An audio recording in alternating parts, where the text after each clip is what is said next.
Welcome back to another episode of Marketing Girly by Sky Society. Today I am chatting with Clémence Gruel. She is head of creative at We're Not Really Strangers. Welcome, Clémence. Thank you, Natalie. Thank you for having me. Thank you for coming on the podcast. I'm really excited to talk about your experience within freelance design, copywriting, and creative directing because you have quite the interesting career journey. Specifically within freelance, I'm really excited to talk about the unique path you've taken in your career. But before I jump into all of those good details, can you tell me a little bit about who you are and what you do? Yes, of course. I live in Paris. I've been working in copywriting, design, and creative direction for the past 8 years, and I've been freelancing for 6 years. Most of my career, like you said, was that. And I'm just very passionate about words, about language. So that's really been the thread that connects my whole career. And outside of work, I find a lot of inspiration in traveling. I love just being, even speaking a different language because my first language is French, but I work in English a lot. So that's very interesting. I love traveling and I also love just engaging with art. A lot of music at the moment, a lot of concerts, but I also, just love to nourish myself with art. That's always very inspiring for me.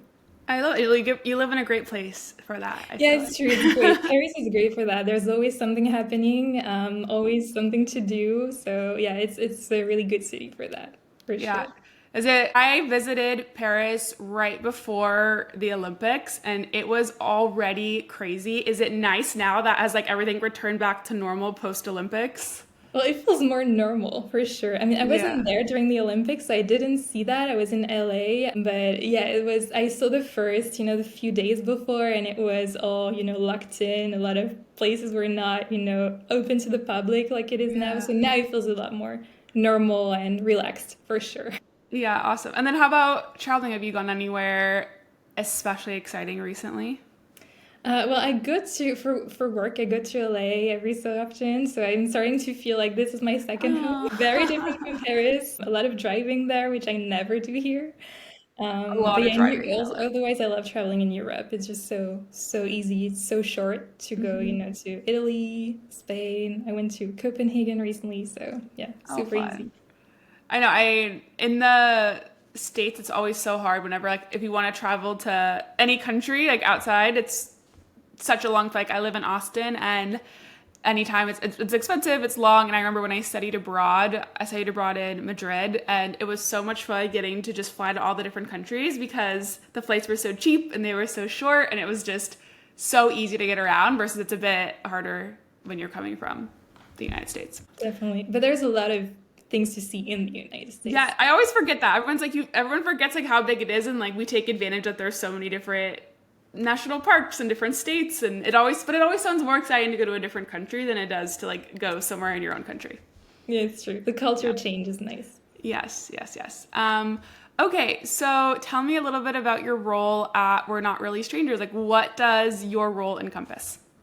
So it's interesting because it's evolved a lot because I've been working freelance for them for now almost 3 years. And I've been, in the beginning, I was just doing copywriting, just writing questions for games, writing copy for social media, so emails. So yeah, a lot of copywriting. Then I started leading the creative team and I've done that, I'm still doing that. So it's mostly creative direction, working with the creatives to make sure everything is, on brand. And now I'm also this year doing a lot more game development.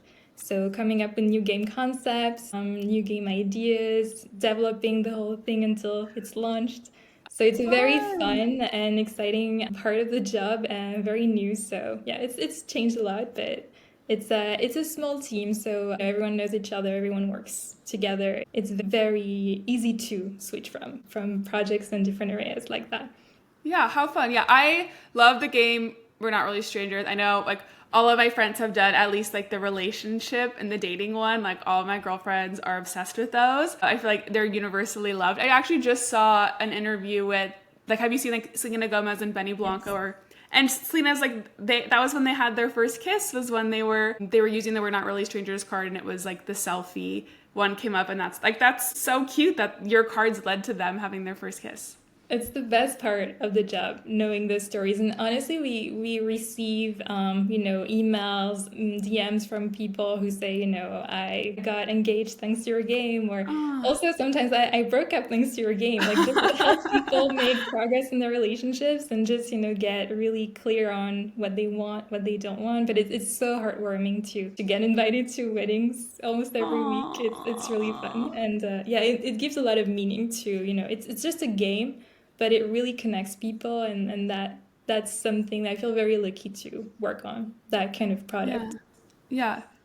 It also, like, I think, kind of started the wave of now there's other card games that have come out, but like I feel like We're Not Really Strangers was the first one, and still kind of like the OG one that everybody has because it really started that movement, and I can imagine it being really rewarding to work, towards such a really great mission.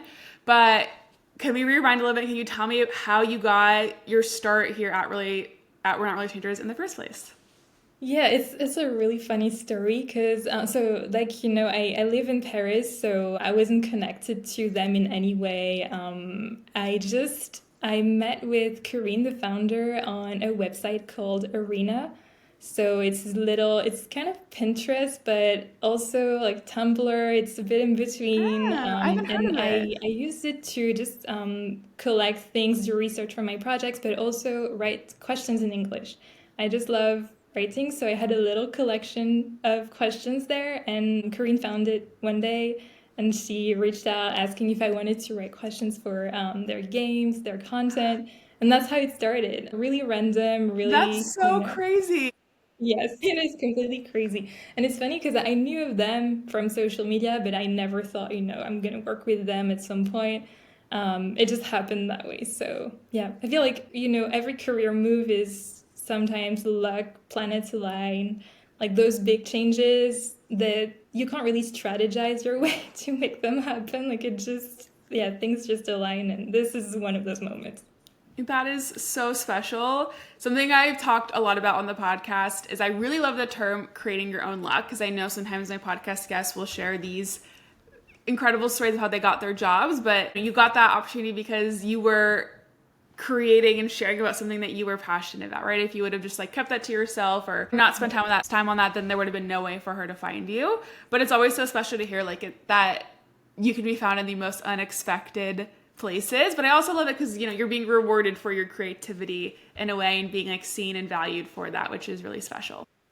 Yeah, it's great. It's definitely, now I'm a big fan of, the personal creative project. Like, do Yeah. something, put it out there. You never know what's going to happen. Because I know a lot of creative people, and myself included, like, we feel shy sometimes about what we make for ourselves. And honestly, the internet is great for that. Just put your stuff out there, and, at least you're going to connect with like-minded people.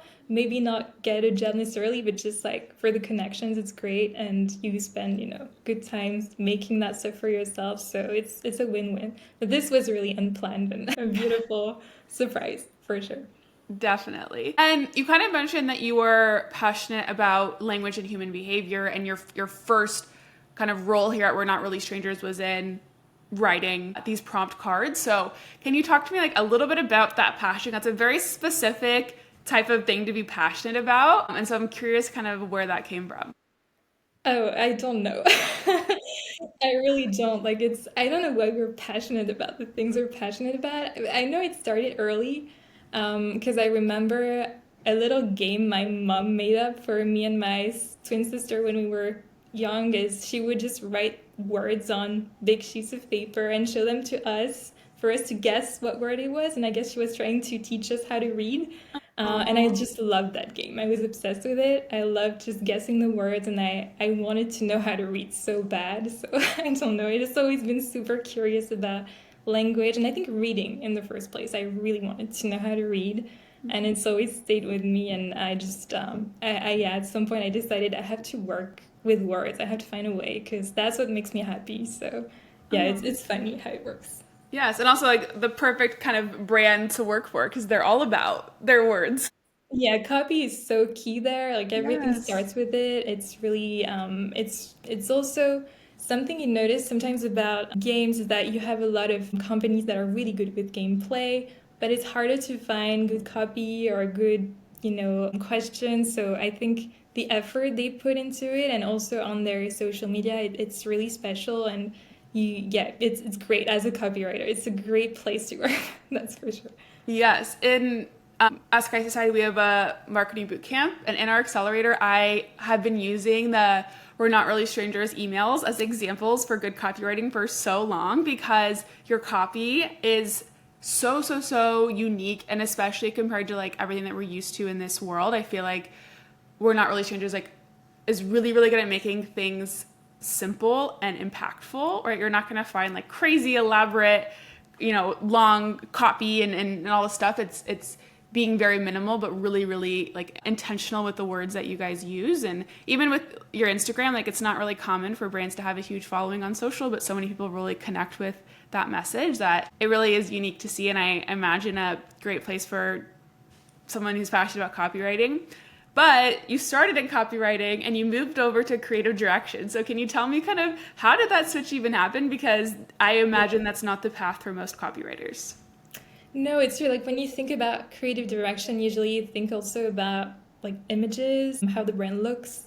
So usually it's more you see art directors move into creative direction a bit more often, but it's actually it can happen as well. Like you can start with copy. And so for me, I started as a copywriter, then I moved into design, but still a very language based kind of design because I was doing UX writing, which is you design user flows, you design digital products, and you pay special attention to the language and how you're going to speak to the people using it and how you break down all the information. So it's more technical in essence, but it's design. So it already got me thinking about also how words look and how you present them on a page. And so then when now I feel like I'm going to another step where I'm also paying attention to how the brand looks, how everything comes together, the words, the images, the design. So I think it was really the evolution was thanks to freelancing because that's how I was able to just switch and connect projects. It's a little easier, I feel, when you connect with a client and they like what you've done before and they want you to do this thing for them. And it's a bit different than what you've done before, but they trust you so you can just do it.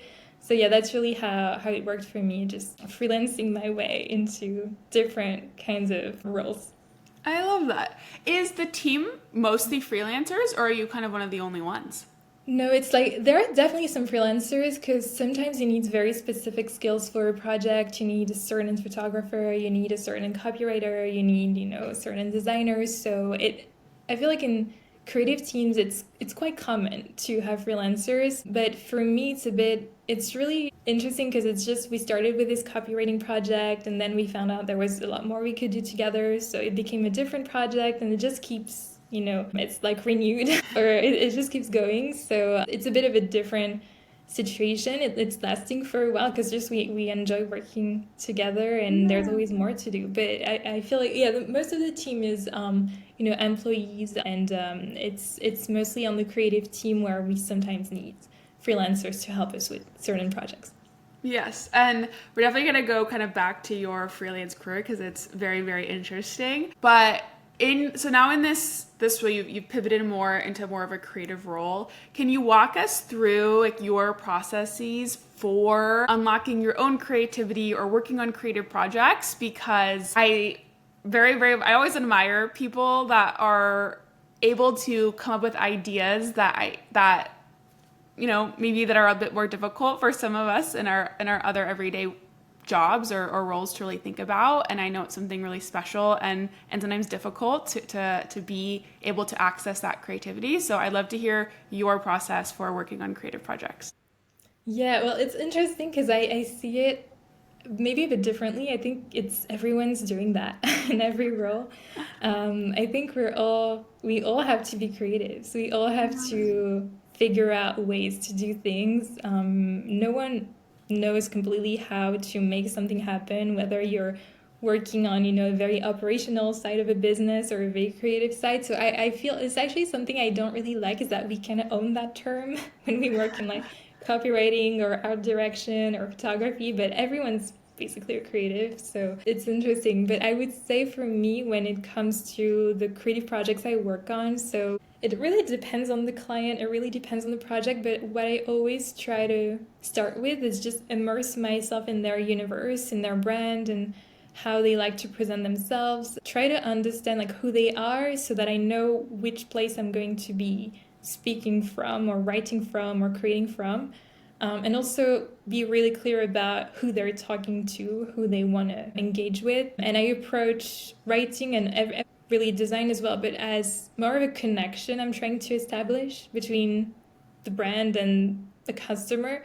So really, I try to not think in abstractions. Like if I'm writing to someone. I'm not writing to an audience or a customer.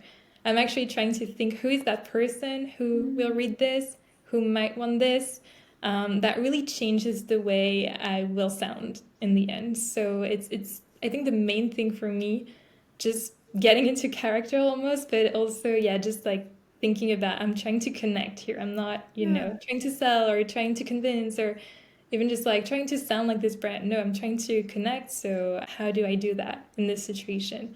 That just eliminates like all the distractions and you get to more interesting ideas that way, at least for me. Yeah, I love that. It's also, I think, could be a really good exercise because I think a lot of us do, like, I know when I write copy, I imagine a group, right? I'm not maybe necessarily specific about a specific person that I could be writing to, but I think that is a good challenge that I'm going to take from you and I'm going to try to put into place.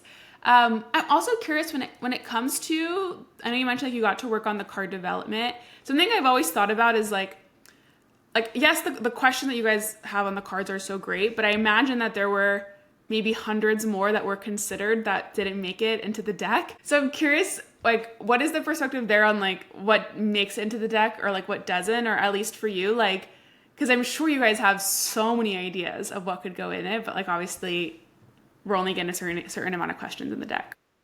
Yeah, I mean, IDs are never the problem. I think I have too many almost. It's editing and choosing is difficult because yeah, there's a lot of great ideas. So it's I would say I start with the questions that when I'm editing a game or when I'm putting together a new game, I start with the question that really, make me feel something really strongly, and those are going to be maybe like the first questions, the core questions, and then I'm going to see, what other topics could be interesting to get into, what other questions could be, complementing those. So you start with the ones you're really sure about. You absolutely want them in that game, and then you see which ones can add to the experience, can allow people to talk about important things. And also, yeah, depending on the games, like if we're making a conversation game for couples, for instance, we might wonder what relationship topics might be difficult to talk about and how could we help that, because that's kind of the goal as well. Like the question is there to help you. You don't have to bring it up yourself. You are Yeah. prompted to talk about this. So it really helps people doing it. So we always have that in mind with the team when we work on that is, how could that be helpful as well? Do you end up having deep conversations with your team member about like do you guys answer the questions yourself ever and like end up on tangents or anything like that? We do sometimes, yeah. We do. It's hard to not do that. Yeah. We also use some of our games just to bond. Like sometimes with the creative team, I like to just, ask a question. And I come with like 5 questions and we end up just asking two because we just have so much to talk about with those two. So it's really a good way to connect as a team as well. Are there any questions that you've taken in your personal life that maybe like if you're out at dinner with friends you'll ask, or if you meet a new person that you'll ask that you've kind of kept with you that are like maybe ones you ask a lot?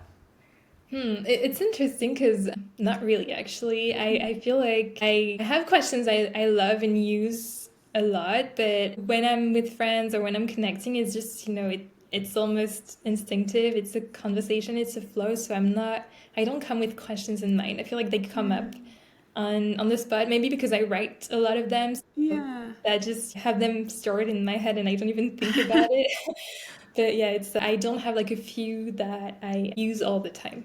Yeah, I'm sure they probably are just like in your subconscious and you're just used to already talking about these deep things that they must just come to you more naturally on their own. Maybe at this point, I wouldn't Yeah. be surprised if that was the case. They're part of your brain chemistry now. Probably. Okay, so Clemens, talk to me a little bit about how you even, like, we're talking about where you are now. You have this incredible freelance opportunity. You've been with the company for a long time. It's not maybe the standard freelance gig that lasts just like a couple months or one project. You've been here for a long time. But I know you kind of mentioned to me earlier that you may have not even known this was going to be your career path in the first place. So can you talk to me about, like, way back early in your career, kind of what pivots you made that maybe were a bit unexpected? Sure.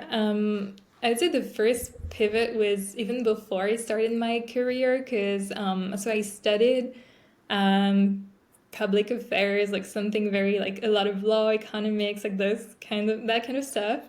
And at the end of my master's, I kind of admitted to myself that I didn't like it, so I wasn't gonna use that degree. I wasn't gonna work in that field. So I just After getting started. your master's, so not just undergrad, you went and got master's, then you're like, this isn't for me. Yeah, I mean, it took like it was hard to admit that because I didn't like it, but it was going well. So, when you just study something, you see what could happen next, it's sort of that path is laid out for you. So it's hard to say, okay, I'm not going to do that. But it just felt like I was going to regret it if I kept pushing. So it felt like the right time. Now it's not too late. I can make that pivot now. And I just knew that I loved writing and I wanted to find a way to have that be a part of my job. So I just applied to copywriting jobs that I could find, hoping that my profile wouldn't look too weird and one company would want to work with me. And I was lucky. I was hired for my first copywriting job, and I think I worked for two companies as an employee, just copywriting. And then that's when I started freelancing because it started with I was traveling at the time. I took a couple months to go to Australia with a friend, and I was thinking, I still like what I'm doing, I still like copywriting, but I don't think I want to work in house again. I think I want to have more flexibility. I want to work with different clients. I want to also build a range because you want to be able to write in different voices on different topics. So I thought that would be a good way to become better at that. And it's sort of just like I think on the same day I find my two first clients. I was again lucky, like things aligned when it's the right time. And so I started freelancing as a copywriter. And then I was approached to for a UX writing project because it was a time in France where UX writing wasn't a big thing. So there were not many people doing that. Can you explain what UX writing is? Sure. So UX writing. So if you're familiar with UX design, it's every app you use, like the app we're using right now to record this podcast. I'm sure like designers have thought about how it's going to work, how it's going to look, how do we want it to be functional and nice to use. So it used to be just like designers thinking about all of this and developers building it. And then people started to notice that the words you use on those apps and the way you also break down the information and organize the flows, that's if it's not done well, it's a problem. So that's when they started thinking about the language aspect of design. And you started to see UX writers come into those teams to just think about the words and also just even like the structure of the tool. How do we want to break down that flow? What do we start with? What do we ask people first? Then what do they need to know and when? So that's really the job of a UX writer is designing a tool but with language in mind. And so yeah, in France it wasn't big. It was just a new type of role that mostly tech companies were looking for and couldn't really find people doing that. So they started to reach out to copywriters who knew about words, not necessarily knew about design, but everyone kind of learned on the job at that time. So I just started working with Air France on a freelance Oh, wow. UX writing project, and that was my entry into design. And that was interesting because that was during COVID, a time where planes weren't Oh flying, my a gosh. time where it was sort of crisis kind of situation, but really interesting to like try to do your best with not a lot of resources and a very crisis context basically. Yeah. Were you writing copy about the pandemic? Oh, all the time. All the time. I knew like all the travel regulations, Oh all my the gosh. changes. Like it was it was wild because it really changed like every day, even like several times a day. We had new things to update. It was really a wild time. I can imagine because you're also trying to communicate something that you don't even know a lot about and that there's not really answers for, and the answers are always changing. Like Yes, that's crazy exactly time. that. Oh my goodness. Okay, I want to talk about like that decision that you made when you got the full-time job and then you were like, I want to go freelance because I want the flexibility.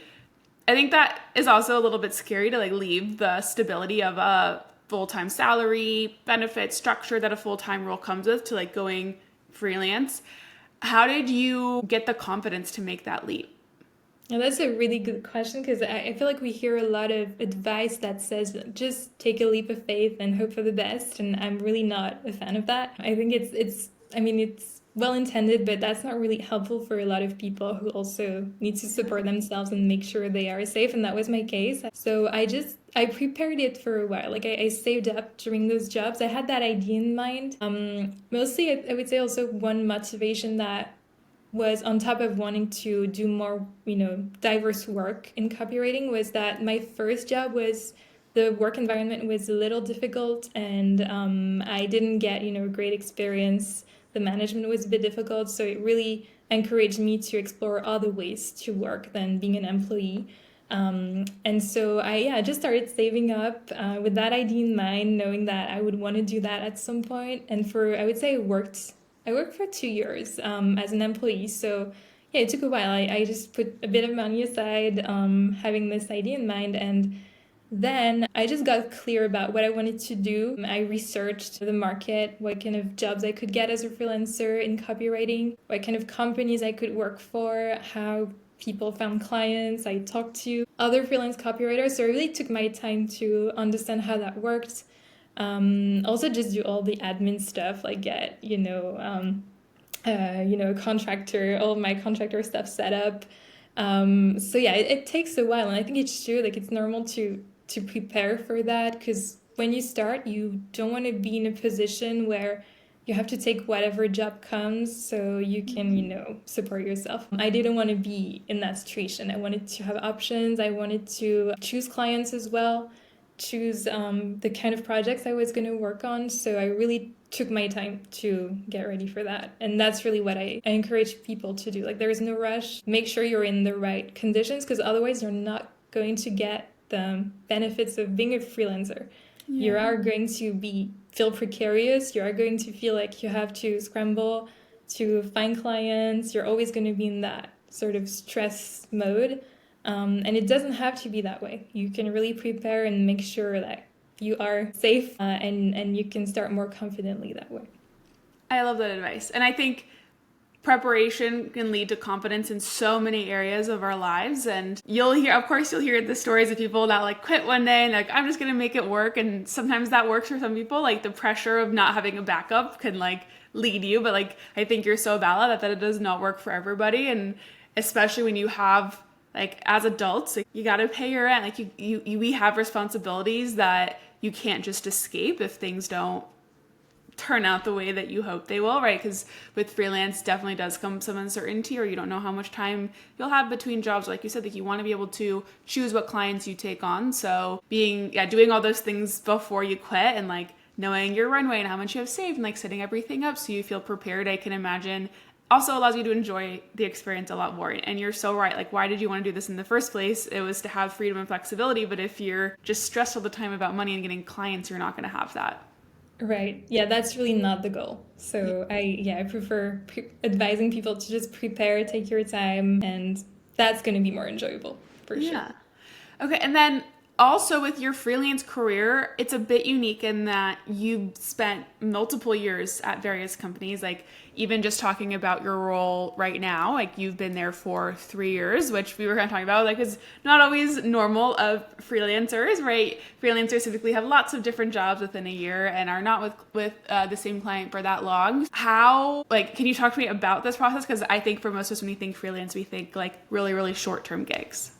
Yes, definitely. There are so many ways it can look like. So I know the common representation we have of freelancing is you have a client for this project and then another client, and you just switch all the time. And in the beginning, it was mostly that I was doing smaller projects. I was working, there was like a scope that was very set in the beginning. It wasn't really moving. So I knew I had, a client for a few months and then I would need another one. But I also, it depends on what you kind of work you do. Because when I started going into design, that's where I found that a lot of the work was long term. There were projects that would extend over a year, 2 years. So the companies that looked for freelancers did so because that was mostly how the market worked for those types of roles. So I'm thinking it's the case also a lot for web development. Like a lot of developers are just freelance and they contract for years for companies because that's just how it works. And so in design, that was the case. It's less so now. I see like more companies are looking to hire full-time UX writers and designers, but at the time they were very open to working long-term with freelancers on projects. So for me, that's how it happened. And for we're not really strangers. It's really, I think, again, like this is really a lucky moment in my career, but just we get along really well with the team and we just love working together. So I guess we just found ways to make it last and it became sort of natural. We're not even talking about, when is this going to end? We know there is like more work coming, more stuff to do together. It's turned into this long-term thing. It wasn't planned. We didn't know it would last this long. It would become, more than just copywriting, but it just happened because we work really well together. And there's also a very strong creative alignment, which is, sometimes you don't have that. You work for a brand or on a topic that you're not super inspired by or connected to personally. And I think it's great to have a moment like that in your career where you can really train yourself to find that inspiration and to push past that. But with this company, I'm passionate about their mission. I love the kind of copy they write. I love their voice. And yeah, it's just there's a strong alignment. There was a strong alignment from the start. So it just makes sense to keep going, I would say. So yeah, it can happen. Like when you get along well with the client, when there's a good working relationship, people look for reliability, definitely. So they will want to keep working with you. I've seen that happen more than I was expecting. So yeah. And I also think it's important to note that this didn't happen right away when your career started, right? It took you 5, 6, 7 years of doing freelancing before you found a match like that. And I'm sure the match was able to happen because you built up that experience previously. And I love my dating analogies when it comes to jobs, but it's like so similar in life, right? You're going to have a lot of relationships and some are going to be fine and you're going to learn things, but like it takes time sometimes to find one that's going to last for a little bit longer than you expect. And so you learned a lot and you put in years of work before being able to find an opportunity like this, which I think, yes, that's why I always like to remind my guests of like, yes, luck, but also you earned this opportunity and you earned this position. It's nice to. It's a nice reminder.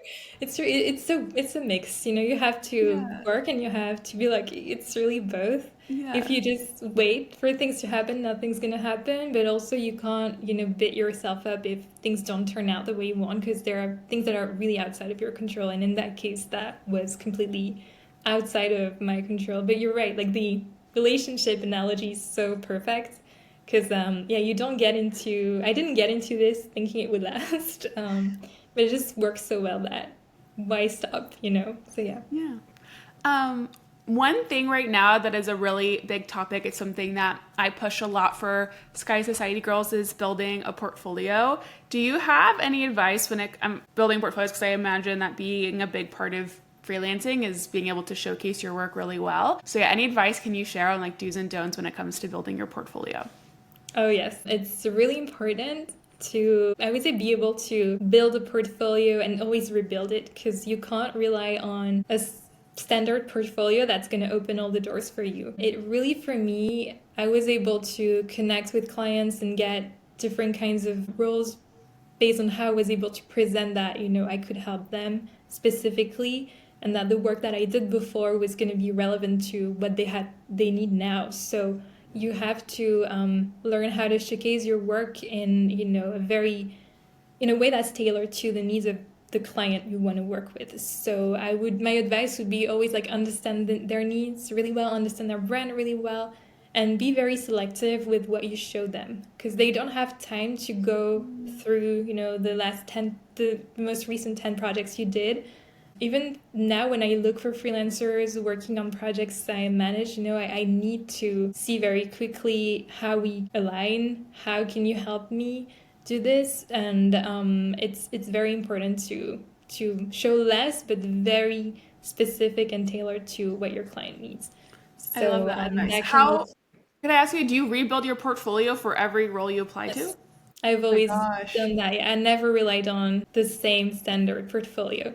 But it sounds like a lot, but I wouldn't like show that much work actually. I would always select one, two, maybe three projects or parts of projects that really aligned with what they wanted, and I would just talk about that. I would give more detail about those projects, how I approached them, how I could, apply that to their brand. And so that's how I really was able to connect because it feels like we're almost already working together based on those projects. We're already starting the conversation. And that's more effective, I find, than just showing, hey, look at all the things I've done, and they might be like, that's great, but I don't know how that's going to help me. So I really encourage more that approach where you get very selective, don't show too much, but just like relevant stuff based on what your client might need. I love that advice. And I've seen that mistake happen so many times where I get sent a long portfolio and I'm like, I don't have time to go read through all of this. The advice or the phrase I always like to give is like, it's the average, not the sum. You don't need to have all the things on there, having like fewer things that are more relevant. Everybody's time is valuable. So it may be interesting to you to put everything, but it's not always interesting to everybody else to see everything that you've ever done. I am curious for you, where do you build your portfolios? So honestly, well, it depends. I use Figma a lot for design, so I just build them on Figma and I just send a PDF. I found like a lot of clients, they're not always designers or they're not always going to know how to use more complicated tools. So I just make a nice, deck on Figma and turn it into a PDF and send it away. And that's the most effective way I find. I don't encourage complicated tools or things that are, more difficult to use. If you're a visual designer, if you need to show a lot of stuff, I'm sure there's better alternative. But for me, since it was mostly copy based, it worked fine that way. And then, do you have any advice for when it comes to writing about what you've done on your portfolio? Because obviously, you have your resume, or at least the resume, right? So they've seen the work that you've done, like in a written format. But when it comes to your portfolio, you want to talk about what you've done, but you also don't want it to be like crazy, crazy heavy on the words. So, is there like a format that you follow, or advice when it comes to like talking about your work in your portfolio? So it's a really great question because it's a difficult one as well. How much to write? I'm more of a fan of presenting than having everything written out. So I try to, present it in a call, a quick call, so I can explain what I did. I can also ask questions to them. I can that way also refine, the scope of the project or get more information on what they're looking for. Because also something I've noticed is that a lot of times the client has an idea of what they need, but maybe they haven't spoken with an expert on the topic. Maybe they're not an expert themselves. So they need actually your help making sure that, you're going in the right direction if you work together. I've had cases where I was in touch with prospective clients and I would, show them some work I did. And in the conversation, we realized it wasn't what they needed. Actually, they needed something different or they were not at that stage yet. And I could sell it to them, but it didn't make sense to sell them something they didn't need yet. So sometimes it's really good to just talk as much as you can in the early stages. I really recommend that when it's possible, especially for freelancing, because I feel like for when you apply for a job, it's different. You really have to follow a very specific structure. You send your resume, cover letter, then maybe you get an intro call, then you get several interviews. But for my freelance projects, I've never really followed that structure. It was mostly a message on LinkedIn or an email, and then we had a chat, and then maybe a follow-up chat where I show some stuff. So it's very informal, and I encourage that approach. But if you have to write, if you have to absolutely submit a document and you won't be able to present it, I would always encourage to show more than you tell. So if you're a copywriter, just like maybe say what was the goal for the project, and then show the copy you wrote, and then explain why you picked that, why that was the copy selected, how it supported the goal. Just yeah, be very practical, very goal oriented, because that's ultimately what the client wants in most cases. I love that. And then how about when it comes to selling yourself? Because I imagine that's something you have to do a lot more, especially when it's freelance, right? You are through this process selling yourself. What have you learned like throughout the years of like getting more confidence and more experience when it comes to selling yourself? Because as you mentioned, like sometimes you may be more shy and it's hard to kind of do that and to ask for those things. So any advice you have there, I think would be really helpful.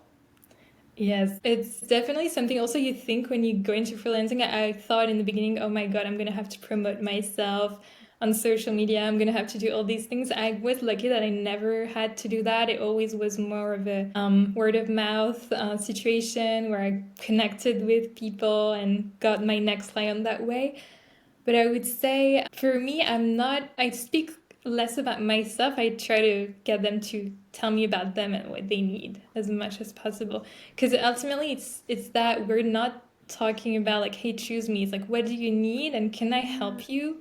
Am I the right person for that? Is it something I can also do? Because you're also choosing projects when you're, in that position where you really prepared and you're feeling like I don't need to take any project that comes my way. I can choose. So you can also have that approach where it's about your client. What does your client need? And take the time in the beginning to understand that.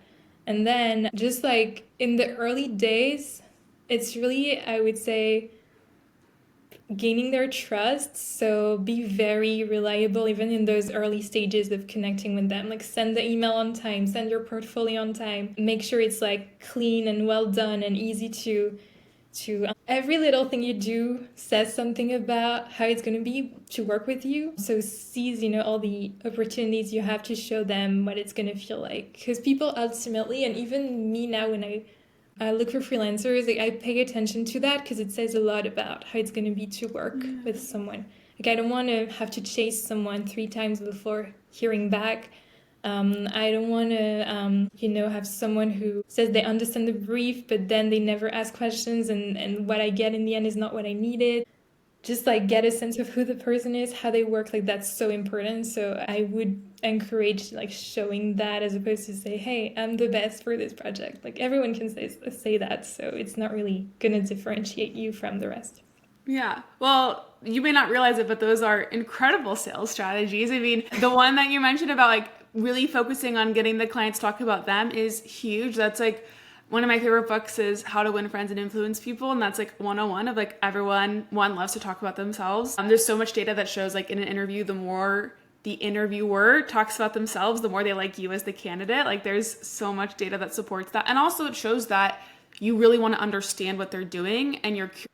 And smart people ask good questions, and I think that's like the best way to tell somebody's capabilities is through the question that they ask and through their thought process. So that's, I think, incredible advice there. And then also your advice on really paying attention to the little things. And you're so true, like how you show up in the interview process with those tiny little touches. Like I always like really remind girls, like, don't forget to send your thank you emails. Like it's such a small thing and no one thinks it's that important. Like, does it really matter? Like all of those things matter so much. Spell the person's name right. Like make sure you're spelling their name right in the emails. Are like the littlest things, but they add up and they really do matter. And I feel like sometimes those little things get lost when we're, applying to lots of opportunities, but they really do matter. I agree. And also, like, when you're applying, I feel like there are two different ways to go about it.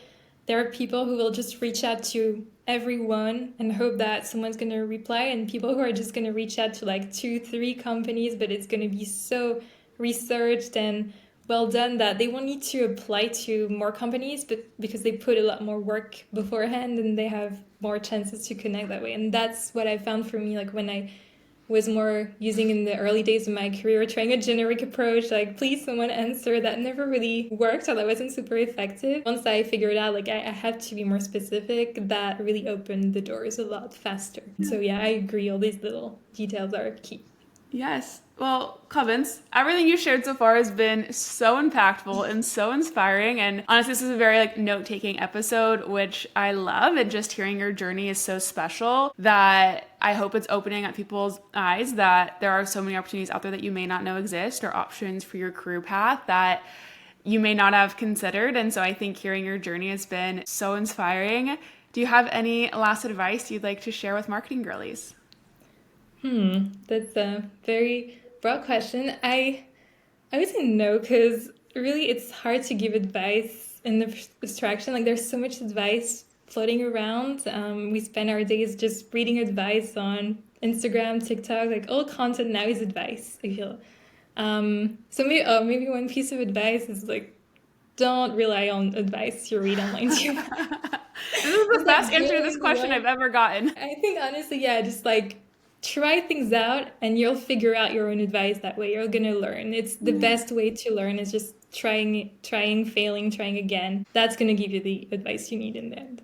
Yes. You were my first guest to say no to that question. I love it. You're making history here. But I totally get what you're saying, and I always think the analogy too is like, your parents can tell you things all the time, your friends can tell you things all the time, you can hear all this stuff, but the unfortunate truth about life is oftentimes it takes you making the mistakes to learn the lessons. I agree. Yes. Well, Clemens, thank you so much for coming on Marketing Girly. It has been so much fun chatting with you today. Thank you so much, Natalie. That was a pleasure.